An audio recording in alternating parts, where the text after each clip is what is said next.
एक फ़लस्तीनी खातून है जिनका नाम माजिदा बलोचा की जो है अपने शोहर से मुलाकात हुई है।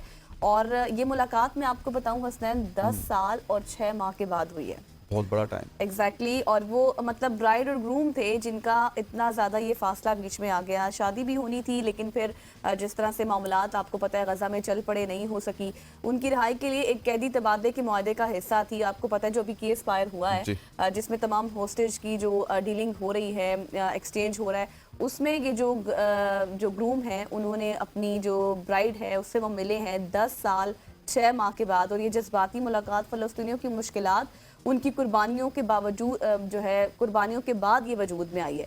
अब्दुल रहमान जो कि शोहर हैं उनके होने वाले, बलोचा ने रिहाई के बाद कहा कि कैद के मुश्किल दिनों ने उनके आज़म को और मजबूत किया है। ये वाक़या फ़लस्तीन के अवाम की सब्र व इस्तकामत की अक्कासी भी करता है जो अपने हुकूक के लिए मुसलसल कोशिशें भी कर रहे हैं।